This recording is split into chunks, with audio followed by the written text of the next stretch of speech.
querido? Como é que você tá? Na medida do possível, tá tudo bem. Tá no Vivendo uma bunker? normalidade. E por aí, tá tudo bem? Ah, tá tudo bem, né? Tentando manter o mínimo de sanidade mental. Nunca imaginei que fôssemos viver uma situação dessa. Não sei você, É, é. mas é muito bizarra essa realidade que estamos vivendo, assim. Mas e você, o que você tem feito? Cara, eu tenho lido internet e pretendo em breve gravar aula, né? Porque a escola que eu dou aula vai estar fazendo uma plataforma online, aí os professores vão colocando conteúdo, né? Quem sabe se eu me anime e faça vídeos também. Agora é o audiovisual, né, que domina a. Eu não vou jogar textão para os meus alunos lerem, porque ninguém vai ler. Então, Ninguém ainda lê mais mais. eles não leem. Não leem. É impressionante. A gente envelheceu rápido, né? Muito. Muito. Já é um choque de geração. Eu já sou velho, né? Ah, mas tem um monte de gente fazendo essa coisa de vídeo, né?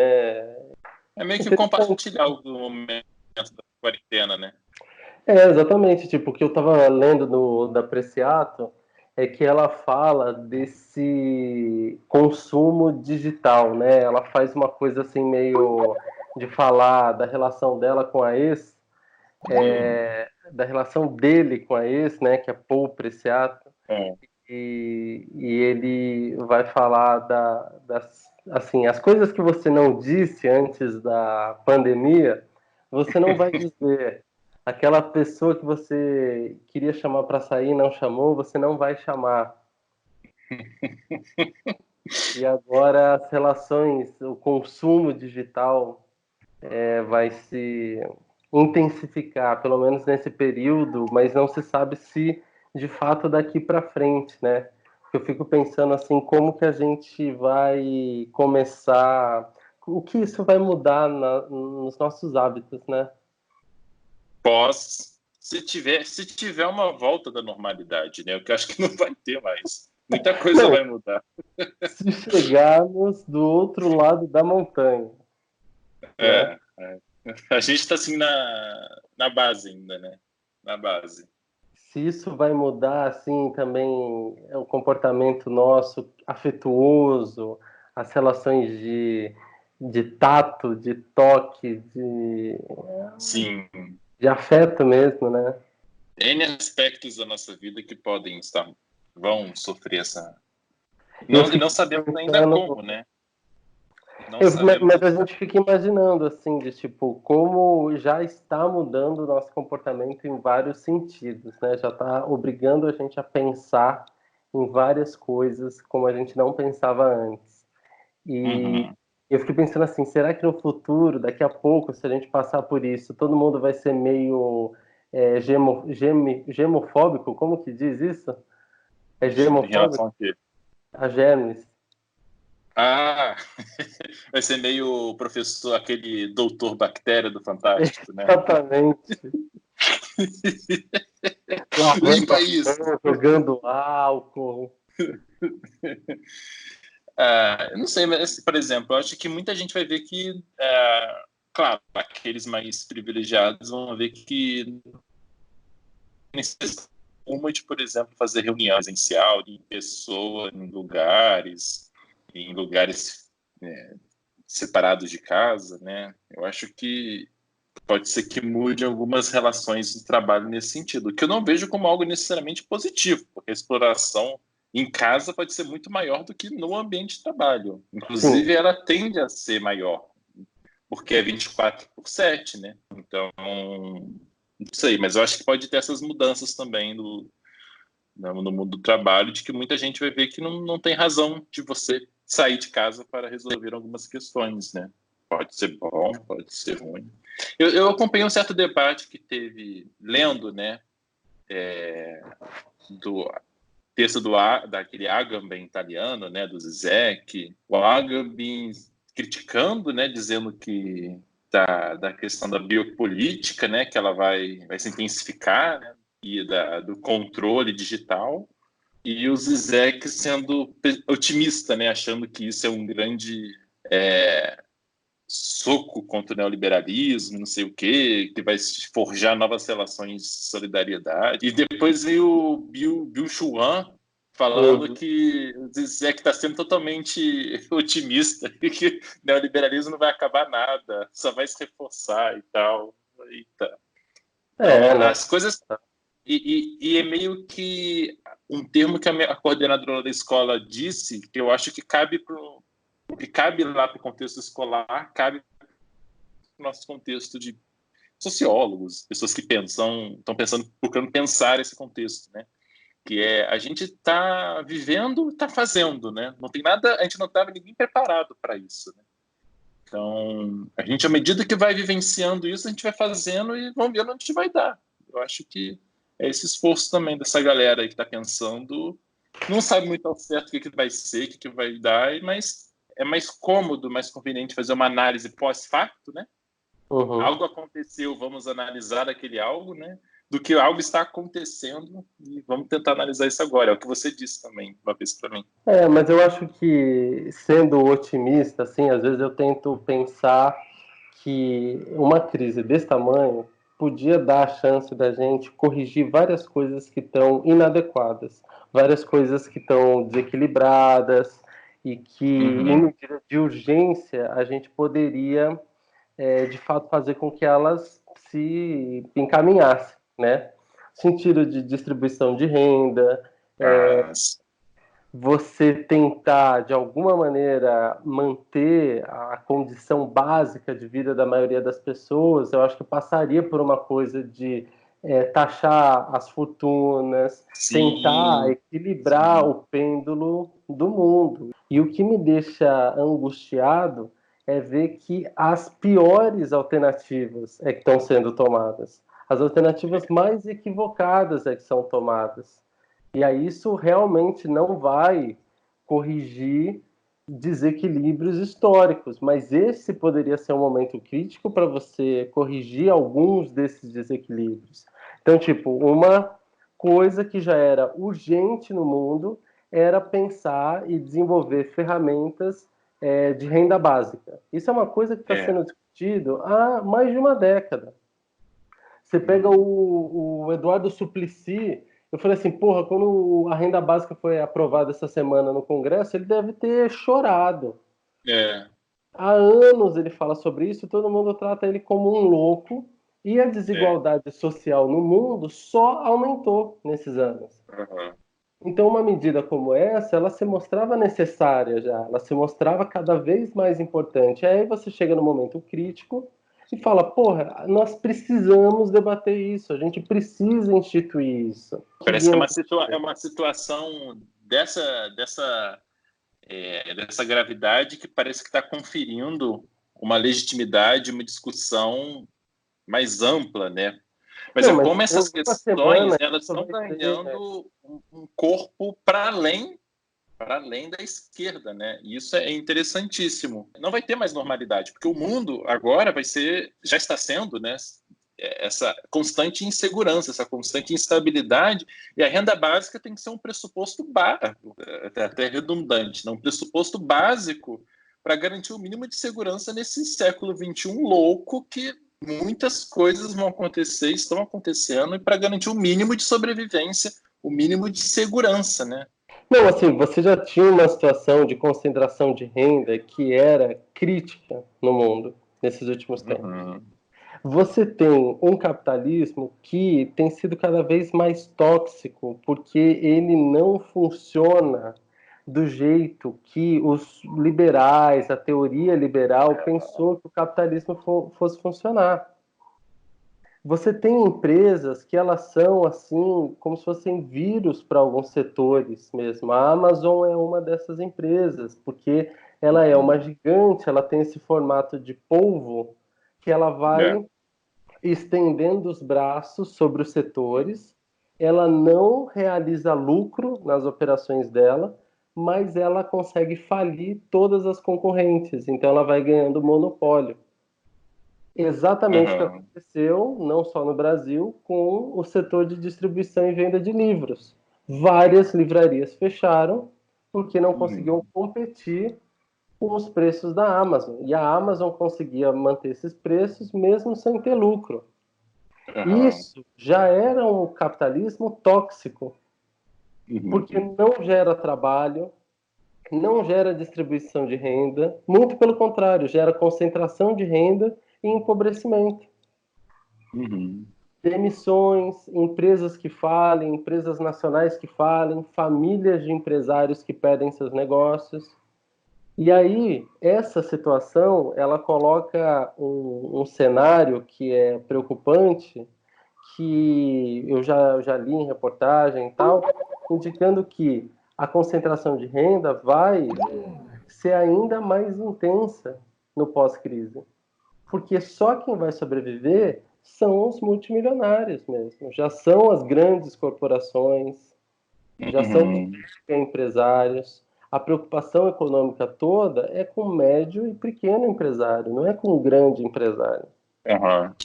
Ainda Aham. assim, são eles que conseguem o primeiro socorro, né? Você viu que o governo liberou essa semana basicamente 150 bilhões de reais só para O Banco socorro. Central BNDES, né? Esse empobrecimento generalizado que me deixa preocupado com a situação assim do dia a dia das pessoas, né? Eu fiquei lembrando de um filme que eu vi na escola, que era aquele Vinhas da Ira. Você assistiu esse filme? Não, não. Deve ter aqui em algum lugar, eu não sei onde está agora.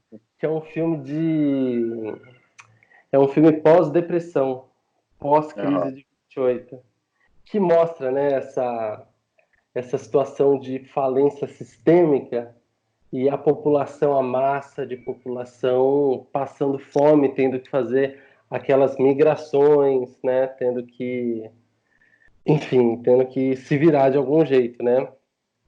E eu acho que a gente talvez vá viver, dependendo do quanto essa crise vai se estender, uma crise econômica e social que vai ser comparável à depressão de Sim, 29. porque é isso, a gente está só no comecinho, né? E eu vi agora há pouco também que o governo britânico pensa em ficar meses ainda na Inglaterra. 6 meses, se não me engano. A Alemanha. Estados Unidos também está no comecinho ali já tá uma merda e vai ficar pior ainda, né? Então, Não, que agora a gente são- está, tipo, na primeira fase que é tentar sobreviver, né? é tentar minimizar o estrago que já está feito, né? Minimizar a crise, minimizar o caos e tentar, de alguma maneira, manter as condições de saúde dos estados para atender aos doentes ou parte deles. Sim, sim. Eu acho que a E a sorte preocupação, que nós temos aqui no Brasil, né? a sorte, Ironicamente, né? A sorte que nós temos aqui no Brasil de estarmos passando por isso com um governo que é tão caricato em tantos aspectos, né? Que você, é a caricatura daquele Estado do Marx, né? Do Estado como comitê para resolver os problemas da burguesia, né? Um Estado sem intermediário, um Estado unicamente voltado para uma classe, né? É tão caricato que você olha para o governo e você fala, é exatamente isso, né? Só quer remediar e cumprir os interesses da burguesia. É muito caricato, é muito eu acho que caricato. antes existia pelo menos uma fachada, né? Que era É. Havia ainda o interesse em mediar conflitos de interesse, né? E uma preocupação, mesmo que seja só interesse da burguesia, pelo menos uma burguesia menos parasita, né? Que, pelo menos em ver que ser um trabalhador, que é um paradoxo, né? Porque todo esse movimento dos carros de luxo, das carreatas de volta a trabalhar, é o reconhecimento de que sem o trabalho não tem riqueza, né? Sem o lado do trabalho não tem riqueza. e o trabalho basicamente Foda-se o trabalho, unido né? à exploração do outro, né? O trabalho do outro. É nesse sentido. É Eu no fico sentido de exploração dando, mesmo. eu fiquei pensando, assim, fiquei tentando encontrar a preocupação social honesta ali por trás Não, do não discurso tem. do Justus, do Luciano Hang, Não, do não tem. Madeiro. Não Realmente tem. é muito. interessante, mas assim, é chocante de você ver que existe uma massa trabalhadora que compra esse discurso, assimila esse discurso, como se ele fosse feito para ela também, ou defendendo os interesses dela também. E são essas pessoas que caem no precipício junto com o lunático, né? Que se jogam ali no lunático. Eu estava vendo o vídeo hoje do Bolsonaro em Ceilândia, entrando no Eu vi. mercado, você viu, né? Desprezível. As pessoas falando para ele, tinha uma senhora falando, abre a igreja, pelo amor de Igreja. Deus. E esse é o abismo que a gente se encontra, porque o discurso que parece chegar a essas pessoas é o discurso do presidente, que é um discurso claro que não é nem um pouco orgânico, ele tem todo algo que ainda está para ser desvendado e descoberto, o que está por trás dessa capilaridade, mas toda essa máquina de capilarização que faz com que a fala do presidente chegue para essas pessoas, assim, ou todo o conjunto de memes, de notícias falsas, que chega para essas pessoas, e é esse discurso que chega para essas pessoas, né? Pelo menos é o que me parece, né? Eu acho que tem muitas pessoas que estão preocupadas com a situação e que aí na prática elas começam a dar cada vez menos bola para um discurso lunático como esse. Existem pessoas que, mesmo votando, apoiando esse governo, vai falar assim, não, eu não vou me expor, eu vou ficar em casa. E é por isso que a maioria das coisas ainda está fechada, né? Existem pessoas que tentam politizar isso, elas usam e elas interpretam essas coisas como uma questão política. Eu acho que o inferno do Brasil hoje é você não conseguir ultrapassar a política e discutir algumas coisas pelo que elas são, como uma Uma crise base de comum, saúde. né? Um problema comum, né? Exato, que quando isso começou a acontecer, eu acho que a galera lembra normalmente do dia 13 de março, a sexta-feira 13, né? Sim. Outros países e a Europa começaram a estabelecer a quarentena e a gente começou a se ligar de que isso poderia também acontecer por aqui, né?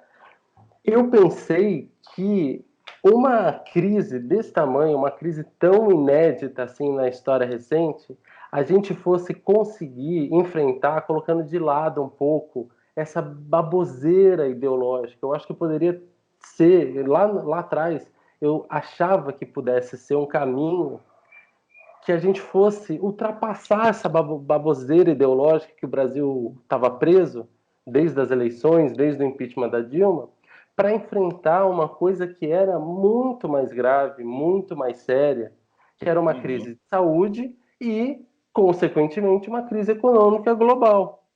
Só que parece que a gente está numa situação que, mesmo se a NASA informar que tem um meteoro vindo em direção à Terra e que vai colidir com a Terra em 10 dias, algumas pessoas vão passar esses últimos dias brigando se isso é uma coisa da esquerda, se isso é uma coisa da direita, se isso Que é o meteoro chinês. é um meteoro chinês para dominar o mundo, ou se isso é um golpe, uma tentativa de golpe, etc. Tipo, tem momentos que essas coisas elas não importam mais. Eu acho que um momento como esse é isso. Essas coisas não importam mais. Pelo menos na voz daqueles que emitem opinião, intelectuais, os mais. Ou jornalistas e tal. Eu acho que é um consenso, sim, do pessoal de esquerda, né? Inquestionável, de centro e até de uma direita. O problema é esses lunáticos que estão vendo o meteoro e estão dizendo que o meteoro é, sei lá, um problema na vista de todo mundo, é o núcleo duro ali, ideológico do governo. Porque eu vejo, pelo menos no Twitter, eu falo esses jornalistas, esses pensadores liberais que sempre criticaram mais a esquerda, mas também nunca apoiaram, de fato, o Bolsonaro, estão se unindo para, nisso que você está falando, de um consenso, dizer, olha o buraco que a gente se meteu, não vamos ficar politizando isso. Mas tem um núcleo duro ali que não muda de opinião, que é a submissão ao líder total, porque eu acho que está relacionado com uma constatação de que essa pandemia não estava nos planos do bolsonarismo. Nem um pouco. De ninguém, né? Para dizer a verdade, de ninguém. Mas Nem para do os planos falsidismo. objetivos do bolsonarismo, essa pandemia foi uma pedra assim, gigantesca no caminho. Gigantesca. Então, eu acho que essa negação também é esse desespero, sabe? Esse desespero de falar, puta que pariu. Essa pandemia pegou a gente em cheio e nossos planos não vão se concretizar. E aí eles ficam, como única alternativa que eles têm, copiando as ações do Trump e as ações do governo Cuba, americano, né? a postura, o É, discurso, a é, guerra híbrida, a é. disseminação de mentira, criar cisânia social como estratégia política, né? Só que o que me choca é não ter o pingo de noção de perceber que os Estados Unidos também estão indo para o buraco diante dessa crise, está se tornando o epicentro do mundo. Do mundo já é, eu acho, né? Já é. Não tá, acho que Nova York já é a terceira cidade com maior número de contaminados, não está conseguindo dar conta da epidemia, mas se a gente arriscar copiar o cenário dos Estados Unidos, vai ser uma carnificina, porque as estruturas são muito diferentes. Os Estados Unidos não contam com um sistema de saúde público, só privado, Sim. só que eles não têm proporcionalmente um número tão alto de mortos nesse período. E eles têm um grande número de infectados também porque eles fizeram muitos testes. Eles estão Testes, realizando né? muito mais testes do que o Brasil, por exemplo. E o Uhum. Brasil, mesmo contando com o SUS, se tiver essa proporção, essa escala de contaminados e mortos, vai ser muito grave, vai ser Sim. realmente uma coisa assim que isso fica para além de qualquer má decisão política, né? Porque eu acho que a gente aguentava um governo incompetente por respeito à democracia, né? Acho que também fazia parte de entender que, por mais tosco que seja, a direita tem o direito de eleger um presidente se formar a maioria, né? E após a banalização do impeachment 2016, sei Mas lá, não, assim, mas não só o processo de impeachment, assim, de tipo, é compreensível que depois de 13 anos de um governo de esquerda, o outro lado não, sim, ideológico eleja seu sim, presidente. A gente meio que sem dúvida, aguentava isso. Só que quando sim, chega de fato numa crise humanitária, e você percebe que tratam-se de vidas, tratam-se de pessoas, de cidades, de sistemas de saúde, de setores inteiros que vão ser prejudicados, tipo os médicos que é, vão ser praticamente 100% infectados, as pessoas que os trabalham enfermeiros, com saúde, aí a coisa fica séria num outro grau, né? Que você fala, é, pô, uma irresponsabilidade dessa não pode ser não dá tolerada, para né? aguentar, total. E bate uma aflição também, porque a gente sabe que os casos estão sendo subnotificados, né? Está tendo muito mais casos do que está sendo confirmados oficialmente.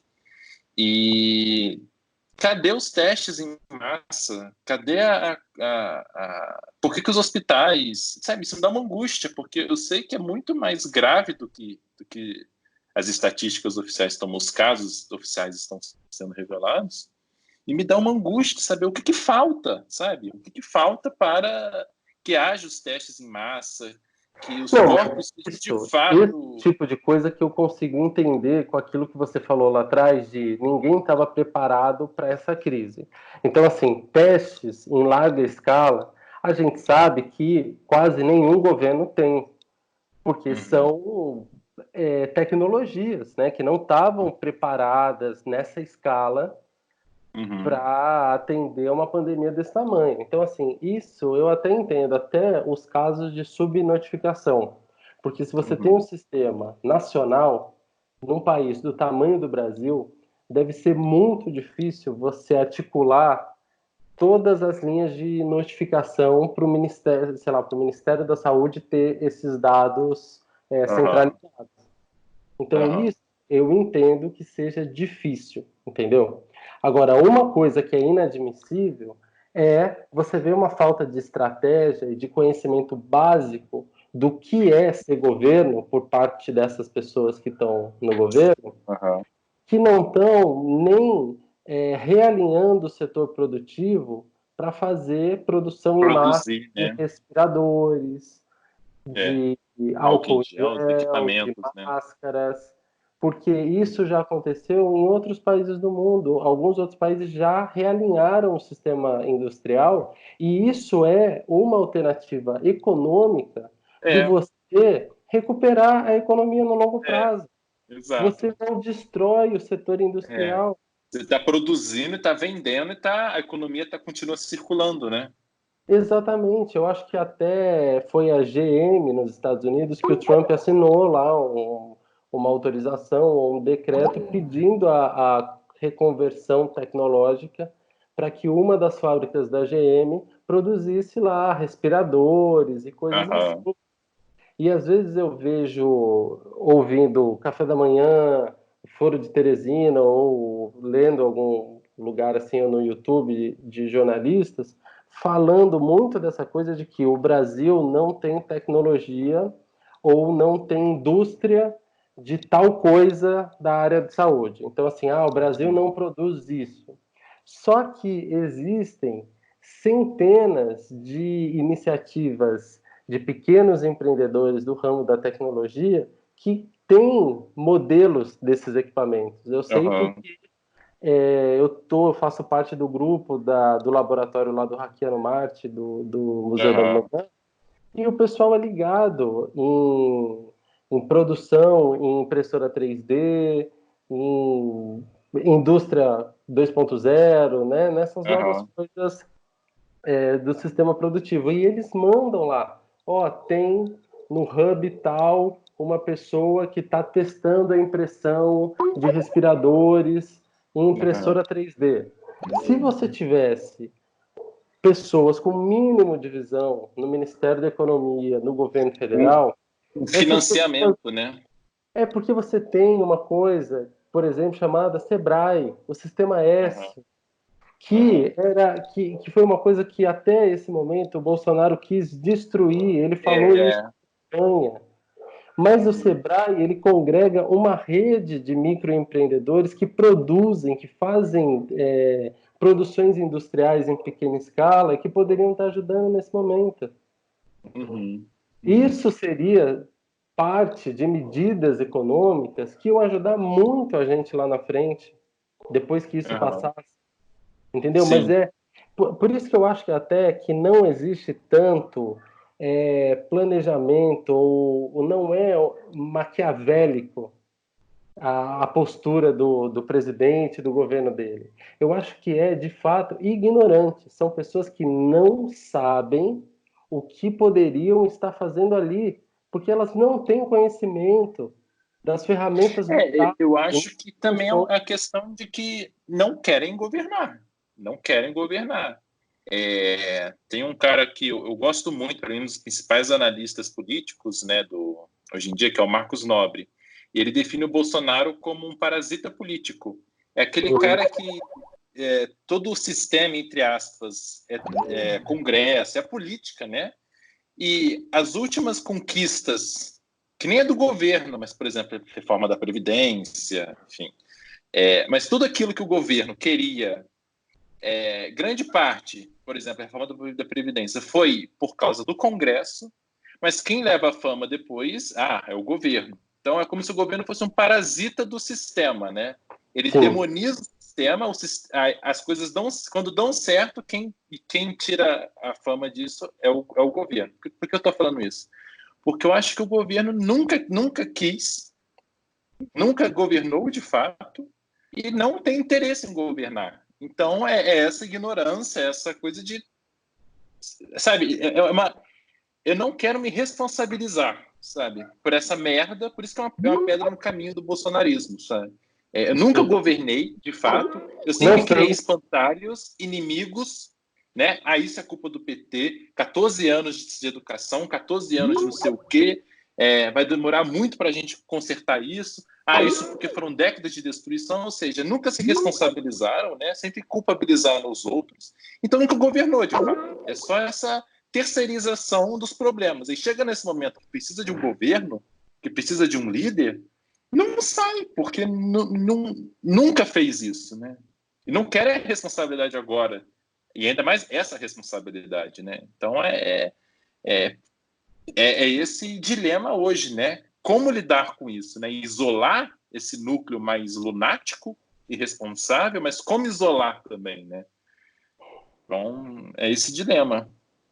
E aí a gente está no momento em que a gente está enfrentando uma pandemia de saúde pública global, numa escala que a gente nunca viveu na história do mundo, porque os riscos hoje são muito maiores do que os riscos da gripe espanhola, 1919. Era um mundo muito menos conectado do que o mundo de hoje, Sim, muito menos sim. integrado. Então, em níveis de disseminação, de contágio e, consequentemente, de fatalidades, é muito maior.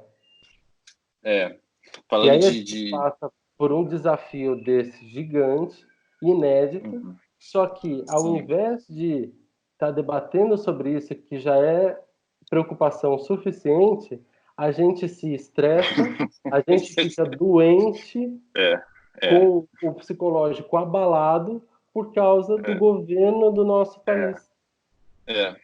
Só a pandemia em si já é motivo para tudo isso, né? E ainda mais disso, ter que lidar com a instabilidade e a falta de responsabilidade do governo.